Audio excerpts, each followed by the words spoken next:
Yay. Good afternoon, LEC community. Thanks for being with us for another edition of Ask an Educator. I'm really excited today to have April Agate with us. She is a recently elected school board member from the Blue Springs, Missouri school district. And to have a politician of our own in the room is feels really good. April, how are you? I am good. I'm excited to be here. Thanks for being with us. I can imagine that you are very busy, especially right now with back to school and all of the things. So thanks for being with us. Yeah. It's great So to be here. you were elected to the Blue Springs School District. What was that, April? Yep, the April election. So I'm brand new. Yeah, that's very, very recent. Is that a 2-year cycle? It's going to be a 3-year term. 3-year term. Got it. Okay. Yeah. See, look, term, cycle, politics is a whole other world too.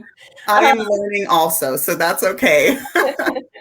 Well, April, without further ado, tell us about yourself. Where are you from, who you are, and what you do?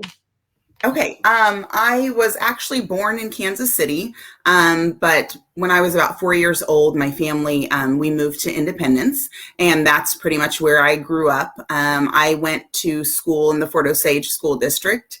I actually, right now, I do several, I guess, part-time things, if you will. I coach volleyball out at Osage Trail in the Fort Osage School District. I also teach future teachers at Graceland University at their Independence campus. What else? I am on the school board for the Blue Springs School District, which that's where we live in Blue Springs now. And I also am on the board of a nonprofit called Eyes Right Here. And we actually give grant money to teachers that work with autistic children. So. Oh, that's amazing. That's also a long to-do list that you're a part of. You're also a mom, right? Yes, I am. I have 4 children, so that also keeps me busy. I have 10-year-old twins, girls, and then I have a 6-year-old boy and a 4-year-old boy. So awesome. That's so awesome. Thanks for sharing with us everything. You kind of a lot of hats you got your hand in. Yeah, I function well with a full plate, I guess, or maybe not so well. I don't know, but I think I'm okay. When we met, we talked about that, about how like you and I are similar in that way. Like we can't, do a little bit of everything. Yeah. Well, to get to where you are, we call it a leadership story, right? Kind of like what about your upbringing? What about your journey as a student, as a parent, as a woman, right? Has been what got you to where you are. So can you share with us just a little bit of your leadership story?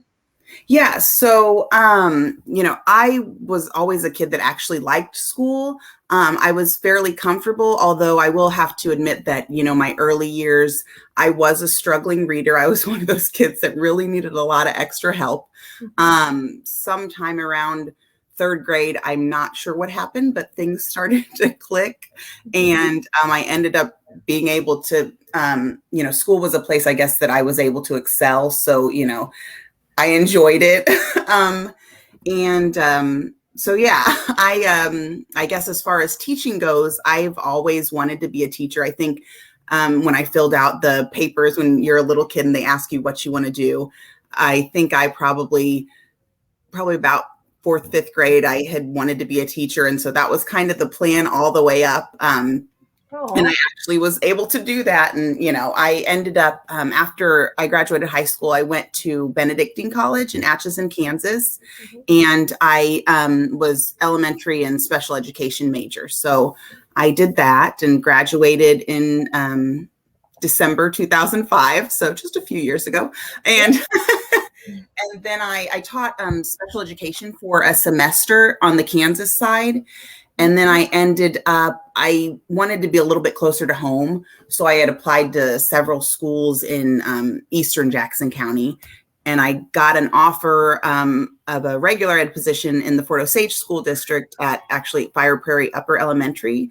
And so I taught fifth grade science there for 9 years. And then I went to Osage Trail, which is also in the Fort Osage School District, and I taught eighth grade science for a couple years. And then at that time, I had my last year of teaching, I was pregnant with my fourth child. And after that, my plate got very full. And so at that point, I kind of decided that maybe full-time teaching was a lot. I mean, as you know, it's, teaching, you put your heart into it, everything into it. And at that time it was tough to manage everything. And so I ended up taking a year off and subbing. And then I got the opportunity to work at Graceland in the campus in Independence. And so now I'm adjunct faculty there. And yeah. Yeah. I very much, I never know whether to say empathize or sympathize. Empathize is when you've been through it, right? I believe so. Empathize would be when you have the ability to put yourself in their position, or to, right? Yeah. So. Yes. Please correct me if I'm wrong, anyone. I know. Look here. I promise I know the English language. I empathize with you on the, teaching is so much, especially when you put your heart and soul into it, right? And which most of us do. Yeah. And so it was a hard decision I had to make as well. Part of the decision of leaving the classroom, right, is I think it's kind of time to start thinking about starting a family. And it's oh my gosh, I do a lot of things as a teacher. Yeah. So, I mean, you did it as a new mom and then as a mom for several years. So shout out to you, because that's not an easy thing to do. Hi, Moe. Moe's with us. Congrats on your new board position, she says. Oh, thank you. And hi, how are you? Thank you for being with us. Well, and I love that, I don't know how much you know about the Grow Your Own programs, but there's a lot of push for teachers coming from within the community that they're from, right? And so that's pretty cool that you got the opportunity to do that, right? Did that make a difference for you to know where, to know the neighborhood, know the community, and then go teach in it? Yeah, I think for me, and probably for a lot of people, the unknown can be scary, right? And so it was definitely very comfortable for me to come back to, a place where I had had some success, and, and so it was very comfortable. And I felt like it was nice to be able to, I don't know, give back, if you will, I guess, in that community that I grew up in. And so, I thought that was, I felt very lucky to be able to do that. Yeah, I can relate to that story as well. I taught in the neighborhood where I lived and grew up. And I think it just made a difference to be able to relate to the kiddos in more than one way, right? Not in just the struggle ways, but also hey, I know what fun looks like in this community. I know what, what a Sunday evening looks like in this community, right? And so, that's a pretty cool experience. So at some point, you made the decision to decide to go for school board, right? And I'm assuming some hurdles. I mean, maybe the hurdles were then or during your teaching. What are some hurdles that you'd like to share with us that kind of came up throughout your career? Yeah, well, I think being how I am, I'm very self-critical, and I'd say that is that's a hurdle that I probably always had to try to overcome. I mean, I think it's good in some ways because it pushes me to continue to grow and do better. But I think as far as that confidence, especially when you're a new teacher, it's hard to feel confident and, and feel like you're doing your best when that's just something that you struggle with. I think for me, probably the biggest thing that's helped me is I was able to find veteran teachers that were really able to give me lots of support. I was so lucky that when I started teaching, there were 4 other 5th grade science teachers, or there were 3 others rather, there were 4 of us total. And the 3 others were veteran teachers, and they just were so supportive and willing to help me. And, I asked a million questions, and they were probably ridiculous questions, but I asked them because I wanted I knew that I wasn't as good as I wanted to be. And so I thought, well, I'll just ask questions and, and I think that's the biggest thing, finding veteran teachers and people that really are able to support you and you can kind of model some things after them. Yeah, I'm gonna start keeping track of how many weeks in a row people say find mentors, because it's Yeah. like it's been the overwhelming piece of advice. Like, Yeah. find people who will be happy with leading you, with supporting you, and Yes. you're lucky that that was your grade level team, because in some cases it isn't. Oh, Um, that's so true. Yes. some cases it isn't even like within Right. your school leadership, your district, right? It could be Mm-hmm. someone across the country, right? Mm-hmm. Yeah. But in your first years of teaching, I mean, there's just so much to learn. Um, and depending on where you got your teacher, that's kind of the hard part, I think, too, is that, like, depending on your teacher prep program, like, you could have run into a scenario that matches a struggle in your school, or maybe not, right? Right. Especially if you went to a teacher prep program that wasn't necessarily by where you teach, right? Um, Right. or so your first few teachers, your first few years of teaching are always a little bit of a struggle. So to be able to have supportive teachers is definitely key. Yeah. Yes. And you said you had a team of 4, right? That's kind of a big team too. Yeah, we had, so in the school I was in, it was just a fifth and sixth grade building. And Okay. so there were 4 fifth grade teams. So it was nice because, I really was able to, go and kind of go to each of those teachers because they all had their strengths and were amazing teachers in different ways. And so it was really nice. I felt very lucky to have 3 other people that were teaching the exact same thing that I was teaching. And I know that's rare. I know a lot of times people don't have that opportunity. Yeah. Yep, they don't. Yeah. Um, now, when you decided to go for school board, is there a hurdle you'd want to share with us? I think a lot of um, even parents, that we talk to in our community say, like, hey, I want to look into school board. Hmm. I want to see things be different for our kids, for the kids Hmm. for like my biological kids, right? Yeah. Um, has there been a hurdle so far, maybe since April, or in campaigning for school board?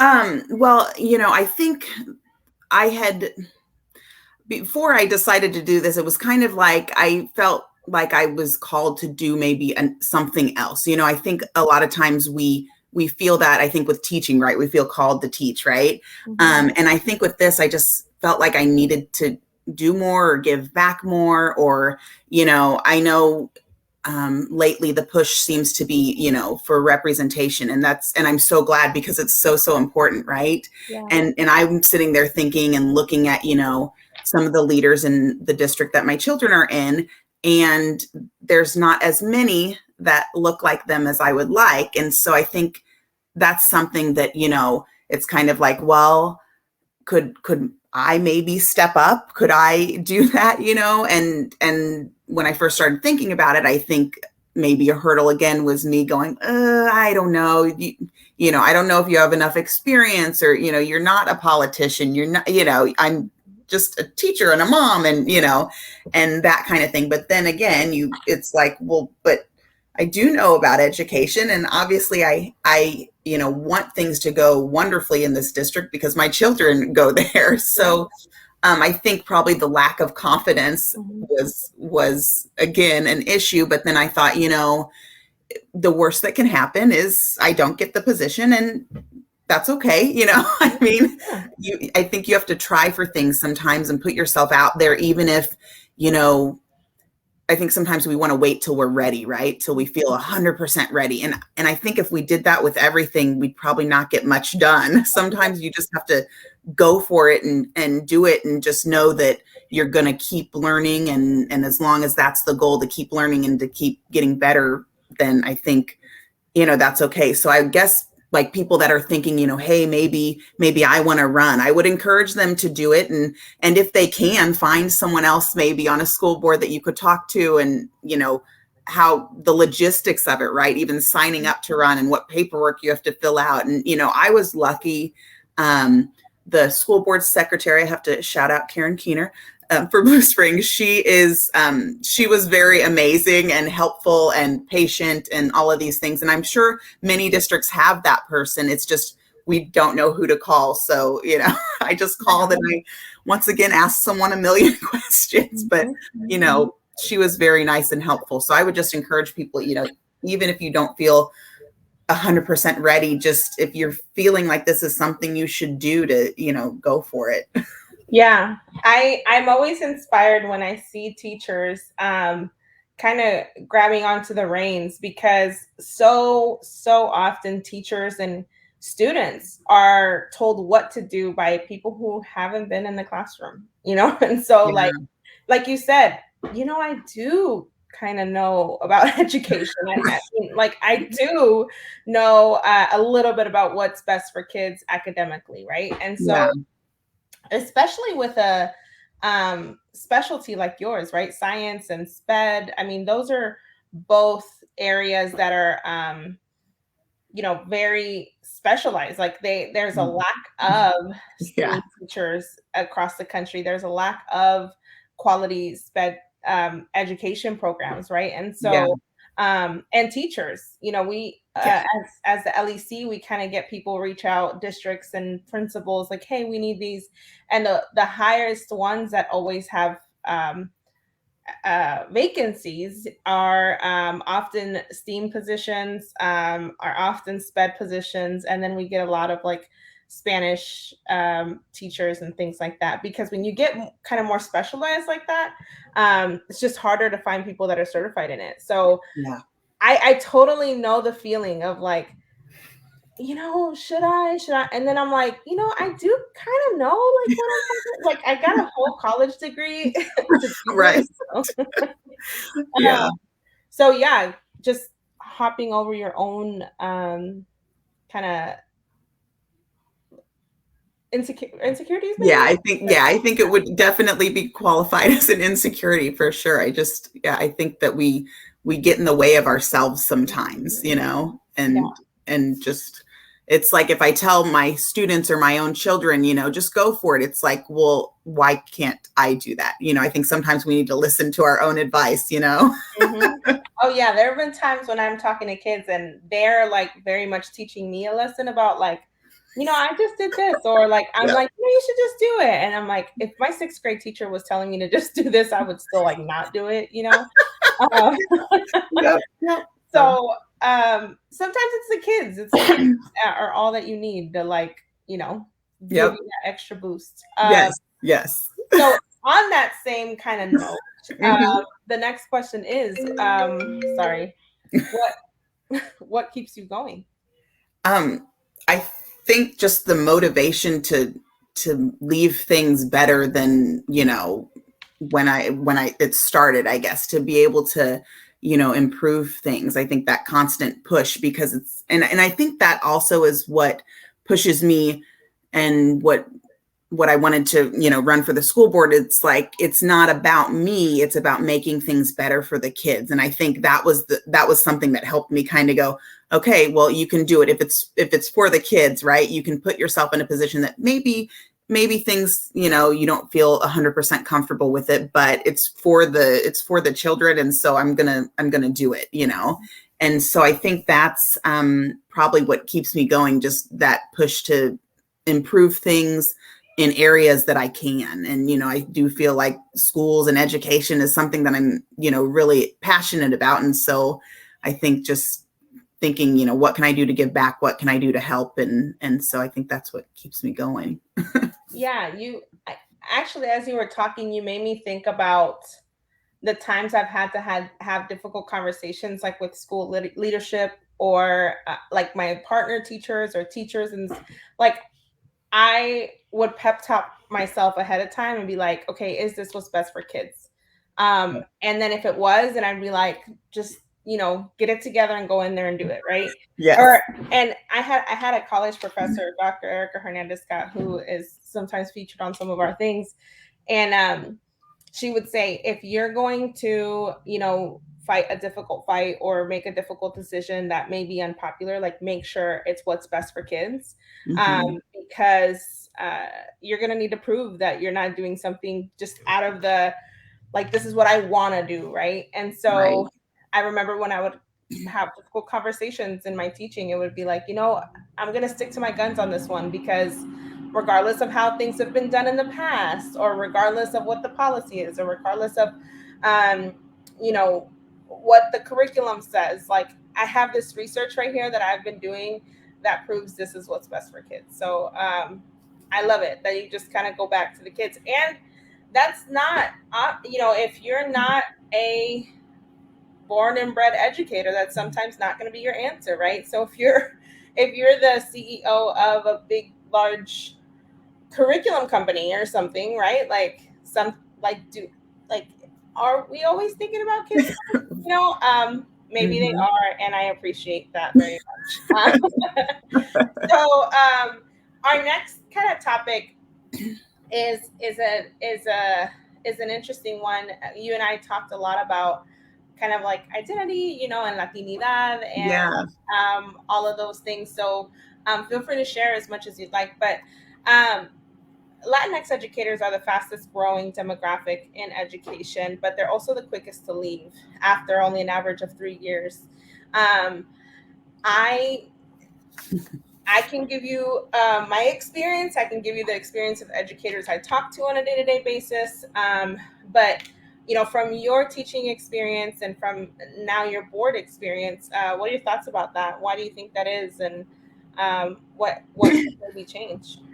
Um, I I'm trying. I'm thinking. Yeah, Well, I mean, I think in general, I'm going to go general first. Okay. So I think in general, teaching is such a difficult profession.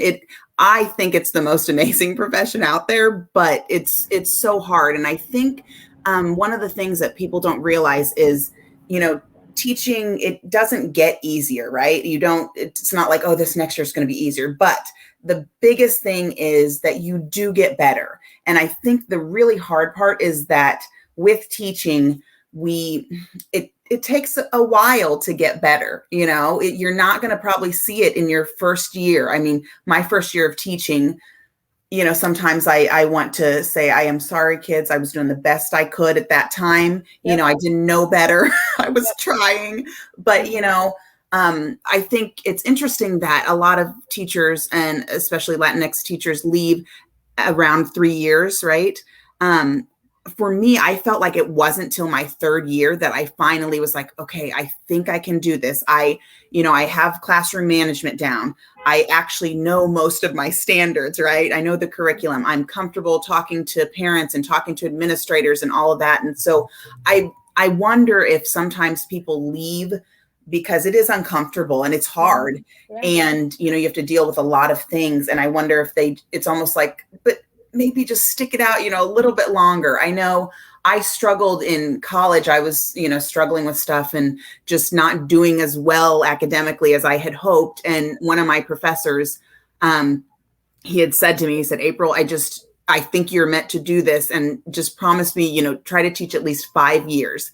And I'm thankful for him, Dr. Osborne out there. I'm thankful for him because he was encouraging me, and I think he saw something in me, and he knew that I was supposed to be a teacher, but there were times that I was not sure. And even in my first few years also, I was just like, oh, I don't know. I don't know if I'm doing good enough, or if and I think that's the thing, that it's so hard. And if you don't have those veteran teachers, like I said, I was so lucky to have these teachers that supported me, but I don't know that it's like that for all teachers. And especially if you are one of the only, right, in your building, I yep, think that that's tough. And sometimes you're put in positions, and um, where you're asked to do things that maybe not everyone else is asked to, or there's a certain expectation because whatever, right? And I think that's hard. yeah. I agree with you. I think that's a conversation Edgar and I have had about, like, the third year mark is actually the year where I was like, oh, okay, I know what curriculum, I Yes. know what we're doing, I think. Yeah. Like I know the standards, I know what a scope and sequence is. I know, I think I always had a niche for like behavior and classroom management and stuff. So like that I Hmm. kind of have a handle on. But Yeah. as far as, I mean, curriculum, I mean, it's its own college degree, right? Like curriculum and instruction. Yes. And so Yep. being a good instructor has all of these components that are really overwhelming. So doing that, um, and then trying to get a handle of parents and family communication and being a part of the community, and all, I mean, it's really overwhelming. Yes. If that's coupled with maybe a difficult work environment, a Hmm. difficult grade level team, a difficult leader, right? We're off. I feel like I could see where people would be like, man, education is not for me. Like teaching isn't for me. Yep. When maybe it's just not the right place or the right time, right? Um, Yes. so yeah, I'm Dr. Osborne. Shout out to Dr. Osborne, because I really have never heard someone bluntly say it like that. Like, look, the first 5 years are going to be really rough. Just stick with it, Yeah. because I can see it in you, right?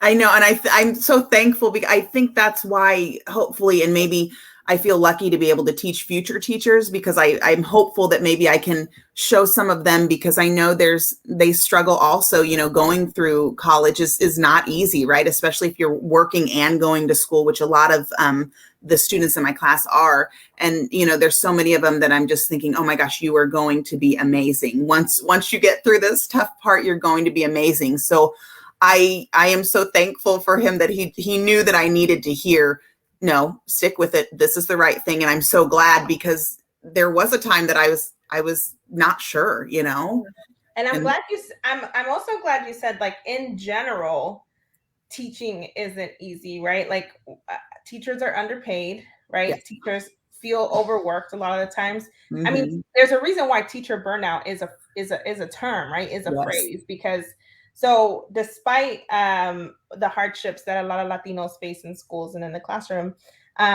it's also just the fact that teaching is hard and being a teacher is hard. Hmm. But it's also really rewarding. I'm Yeah. sure you look back at it and you taught what, 11 years? Yes. Yeah, so teaching for 11 years, like you did it, right? Like Yeah. as hard as it was. Yeah. Um yeah, so kind of we're wrapping up kind of quickly. But Well, we can talk more. yeah. Yeah. Um no, you typically we go until 6, but it's okay if we wrap up early. But the big thing, for having our show Ask an Educator is just like for people to the visibility. I remember being a first year teacher or an early teacher and just feeling very alone, very isolated. Um, and that in and of itself, when you don't see teachers, you don't see people in your profession that look like you Hmm. even more so start to question, like, oh wait, maybe this isn't the space for me, maybe Right. I'm not good enough for this. You talked about that, like the imposter syndrome feeling of like, Yes. maybe I'm not, and then it's like, you actually kind of went and got a whole college degree for this. So like, you Right. are very qualified. So Yeah. I know the feeling. I know that feeling very well. Yeah, I think it's so important that we realize it's like, no, I can do this. Why not me? It's why not? And there's so many people out there that are overqualified, but they're critical of themselves, which I think makes them probably good, especially in teaching. I think that's how you get better a lot of times when you analyze it. Did I do what's right? Is that what's best? Maybe I need to do it this way next time. And people that are like that are often wonderful teachers, but they're very hard on themselves. And so it's tough. Yeah, I one question I am curious about, because it's kind of unique to the educators I've spoken to. How has your experience as like an elementary middle school teacher translated to teaching adults, right? Because now you teach future teachers. um Right. yeah, like what kind of lessons translate over, and which, like, what is that like? I think that the ability to be able to break things down to the simplest thing. I mean, I've realized, especially since the course that I teach is elementary science methods. So and what I've realized is, unfortunately, science is not always taught as much as I'd like to see at especially the elementary, middle school, that K-6 level. So, I mean, I do realize that a lot of the future teachers that I have don't know a lot, but that's okay. And, I try to remind them that when I started teaching this, I I didn't have any science background. I just like them. I went through, my courses and I did have a course for science, but I didn't learn everything there is to know. And so I think it's similar teaching adults and teaching children. You need to, well, first you need to figure out where they are, right? What do they know? And I give the adults a pretest and everything just to see what they know. And generally it's none of the things that I'm going to teach them, and that is perfectly fine. I love a blank slate, then I can just give you what you need and that kind of thing. And so so yeah, I mean, I think that it's important to find out what people already know so you don't waste anybody's time.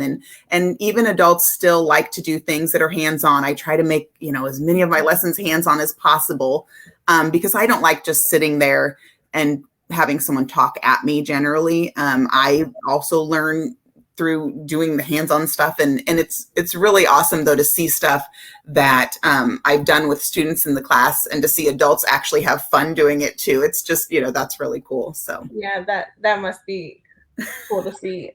You brought up something that I never really thought about, and that is that in elementary schools, like I have an elementary ed degree as well, but like science is such a big concept, just like math, right? Just like reading, just like everything is so complex.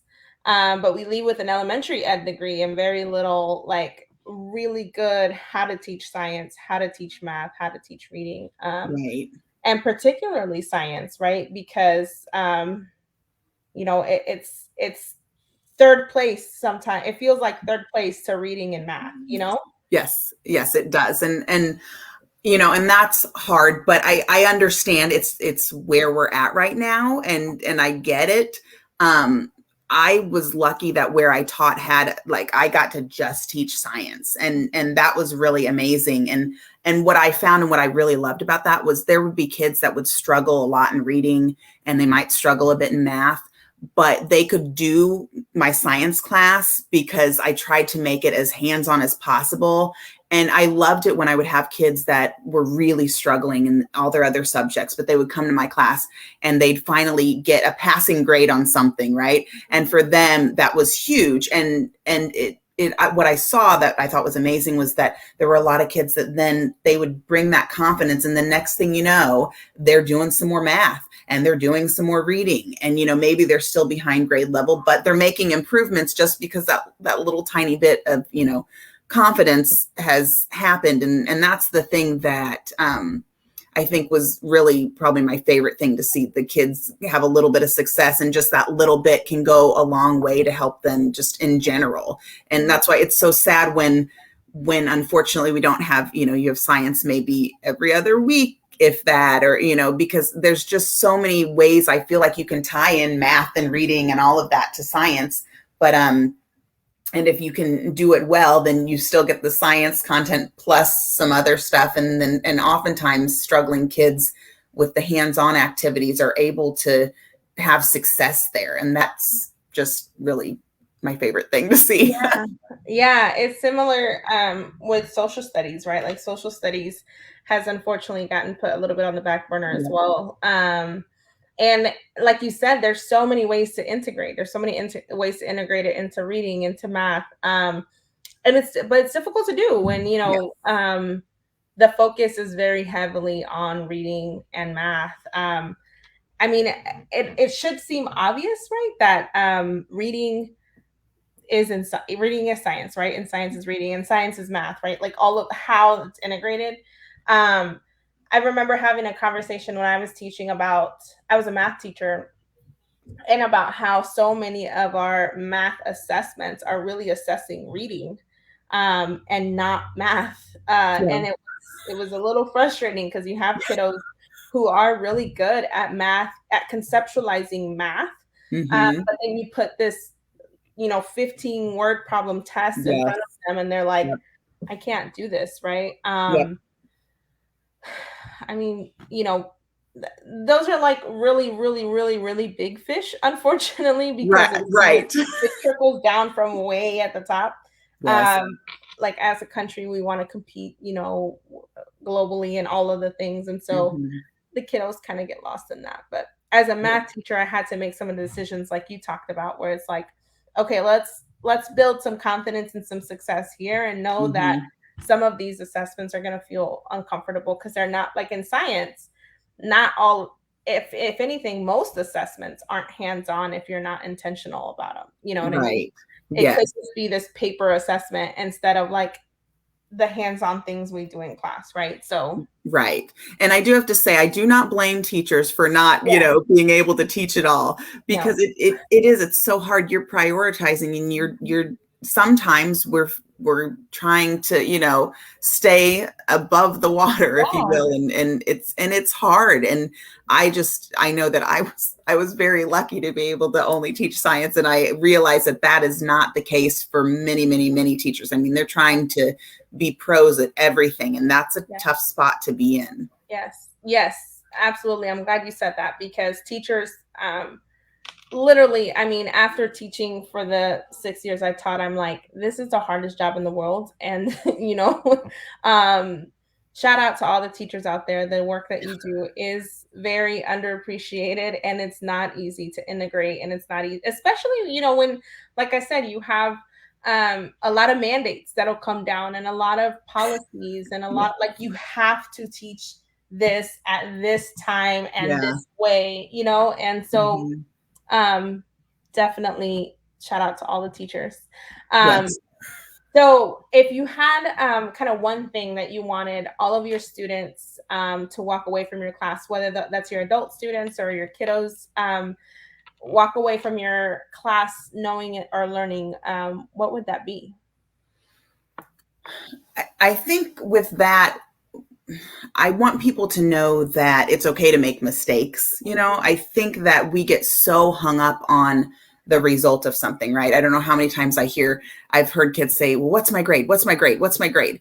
And did we do it just for a grade? Because I hope not. My goal is we did it because of the whole process it took to get to that grade, but the grade isn't the goal, right? The process is the goal. And it's okay to make mistakes while trying to reach that goal, because so often I think we learn more when we've struggled at something. I think even, with teaching, a lot of wonderful teachers are teachers that had struggled maybe in that subject matter, but they're amazing because they understand how it is to struggle and they know how that feels. And so I think, I try to encourage my students that, because I don't think they always believe me, at least the younger kids, they, when I said it's okay to make mistakes, and they kind of look at me and I'm like, no, really, just go for it, see what happens, and then tell me if the outcome wasn't what you thought, why wasn't it? And then just being able to say that, then it's, they oftentimes have learned so much more. Yeah. I think I feel like that's very commonly said, right? Like, don't be afraid to make mistakes. But I just probably in the last 3 years really conceptualized like it really is okay to make a mistake, Mm-hmm. and the reason why, one of the big reasons I started to consider it was when we decided to be parents. And now as a mom, I try to remember, like, it's okay. I'm so fearful, right? Like I'm so anxious and I'm like, oh my gosh, like don't touch that or don't do that, or like maybe he shouldn't be doing that. I go to Google and I'm like, is he supposed to be doing that? And it's barely now clicking, like the only way or one of the best ways our son is going to learn how to navigate his world is by making mistakes. But you're right, Mm-hmm. like our kids are so I taught sixth grade, and even at 12 years old, kids are like, well, what do you want? to see. Like Mm-hmm. kids, I remember kids would tell me, can you, what would they say a lot? Like, can you write it on the board? Um, I'm gonna wait for you to write it. I'm gonna wait for you to like give us the answer to like try it, right? And then Yes. I'd be like, no, I want you to like go try it, and then be like, I'm gonna wait. Like some kids would just be like, I'm gonna wait, or they'll say like, how do you want me to start, or like, what do you want it to look like? You'd have Yeah. kids who'd be like, always hesitate to get started because they've been scrutinized, right? Like they're afraid to make mistakes. So Yeah, and I think that's unfortunate because probably by the time they got to sixth grade, there'd been so many times when someone had stopped them and been like, and it's like, no, just let them, because really it's not a, I mean, it should, I know it's about the grade, but it shouldn't be about the grade at the same time. You know what I mean? It's yeah. that process. Did they learn? Do they have the skills, right, that they need to have? I mean, that's what it's all about. Because once you get done with school, have you gained skills to problem solve? Have you gained skills if you're in a situation and it's new and unfamiliar? What are you going to do? What skills do I have to navigate the world, right? And you know, there's no one that's going to give you a grade. You know, it's Yeah. do I gain these skills? Can I problem solve? Can I, if things don't go my way, what can I do? You know, how can I fix this? And that's so much more important than knowing an answer exactly to this one question, right? Yeah, it's learning how to ask questions, learning how to ask the right questions, learning how to be resourceful. Like those are the skills that we should be monitoring, right? I think that's one of the intentions of a lot of the programs that we follow and a lot of Mm-hmm. the curriculums. Yeah. But when we get stuck in that like point system and grade system, and our kids get ingrained, and even our parents, like Yes. I've had so many parents who it was ingrained in them that the grades are what matters. Yes. And I remember I'd have kiddos who would have like C's, and the Mm-hmm. parents would be so upset at parents teacher conferences, would be like, I told you needed to get all A's this semester or all B's. And then I would say, I think we need to communicate about like my philosophy on grades, and it's so hard because Mm-hmm. then that varies from teacher to teacher and school to school and district to district, right? Yes. But yeah, your kiddo isn't where they should be with this concept, but they're not required to be yet, right? Like Right. they shouldn't be proficient at this yet. Yes, that's so true. I don't know how many times when it's like, but they're making progress, and to me progress is so much more important. I mean, they're moving forward, right? And so, because we'll always have kids that are behind, and that's okay, right? Just because they didn't learn it exactly when everyone else learned it, that doesn't matter. Are they moving toward the goal? You know, progress is so important, and every kid does not learn exactly the same thing. Exactly, you know, how many times have we heard that? Then you're not going to learn it exactly the same way, same times. That you're different. They're different people, and so I think it is hard when you have parents that are like, yeah, but they need to be this, and it's like, well, actually, Yeah. they're doing just fine, and you know, they don't know everything yet, but that's okay. That's not the goal right now. We're just trying to get them to keep moving. Mm-hmm. And you know what? Something I thought about the other day that I never thought about as a teacher when I was teaching is that adults often use life coaches. So like when what we're trying to build our kids up to is to be like life career. Well, we say career and college ready, right? Some Mm-hmm. districts are moving towards saying like life, career, and college ready, right? Um, but we miss out on that so much when we're talking about 6-year-olds, right? When we're talking about 6-year-olds, we're like, well, here are the points, and this is the number of points. And then you're like, let's think about what concept they need to take away from this to be life, career, and college ready. And even Mm-hmm. when you jump into your career, college, and life, you're just like still not there, right? Yeah. Like, you're going to be 35 and still like, I need to, hire a life coach because I don't really know where to go with this right now, Yeah. So I know that seems random, but I just that thought came to my mind the other day. I was like, we pressure kids so much to Yes. just be like, get all the A's, make sure you're on top notch, perfect attend, all those things. Mm-hmm.